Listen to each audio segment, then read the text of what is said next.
രാം നാരായണൻ രാം. ആർക്കെങ്കിലും ഇഷ്ടമുള്ളത് അവർ പറയും. വാസുദേവ ബനർജി പറഞ്ഞു. അവർ എനിക്ക് എതിർപ്പ് പറയാൻ മുഴുവൻ ശ്രമിക്കുകയാണ്. എതിർപ്പ് തന്നെ എൻ്റെ വാഹനം ആണ്. ഈ എതിർപ്പ് മുഖേന ഞാൻ എൻ്റെ പ്രചാരം നടത്തും. ഇതേക്കാൾ എളുപ്പം വഴി എന്താണ്? നാം സത്യമെന്ന് ജോലി തുടരും. രാജ്യത്തിൻ്റെ നേതാക്കൾ കരയാറില്ല.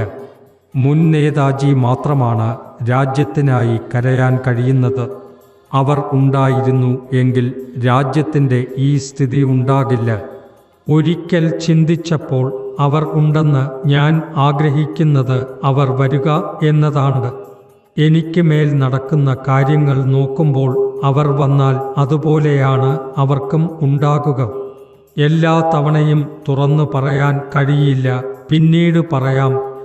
ഞാൻ ഇപ്പോഴാണ് മൗനം പാലിക്കുന്നത്.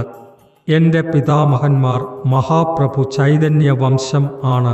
അവർ മഹത്തായ മാറ്റം കൊണ്ടുവന്നവർ. അവരുടെ രക്തം എന്നിൽ ഉള്ളതിനാൽ ഞാൻ അങ്ങനെ ചെയ്യാൻ കഴിയും.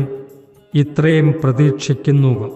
നിങ്ങൾ നിങ്ങളുടെ നിന്നും വലുതായവരിൽ ആക്രമണം നടത്തരുത്.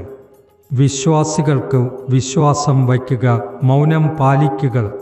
ചുറ്റുപാടിൽ നടക്കുന്ന കലഹം അവസാനിപ്പിക്കണം. നാം എല്ലാവരും ചേർന്ന് ഒന്നാകുമ്പോൾ ഒരേ സ്വരത്തിൽ ഒരേ നയത്തിൽ പറയാൻ കഴിയും. നാം ഭൂമിയുടെ മക്കൾ ആണ്, മണ്ണിൻ്റെ മക്കൾ ആണ്. ഭൂമി തന്നെയാണ് വേദം. ഈ ശരീരം തന്നെയാണ് വേദം. നാം എല്ലാം തല നനച്ച് സഹിക്കും.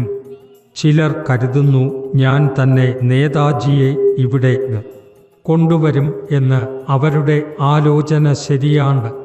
നേതാജി സുഭാഷ് ബോസ് സാധാരണ വ്യക്തി അല്ല. അവർക്ക് സ്വന്തം വ്യക്തിത്വമുണ്ട്. അവർക്ക് ദേശാഭിമാനമുണ്ട്. അവർ വന്നാൽ ബംഗാളിൻ്റെ പാഠം അറിയും.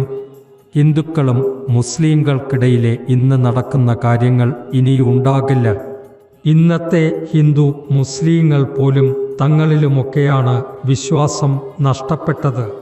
ഇന്ത്യ മറ്റുള്ള രാജ്യങ്ങളിൽ അധികാരം നേടിയെടുക്കാൻ ശ്രമിക്കില്ല. ഇന്ത്യ സമാധാനത്തോടെ ജീവിക്കാൻ ആഗ്രഹിക്കുന്നു. ആരോടും ശത്രുത ചെയ്യാൻ ആഗ്രഹിക്കില്ല.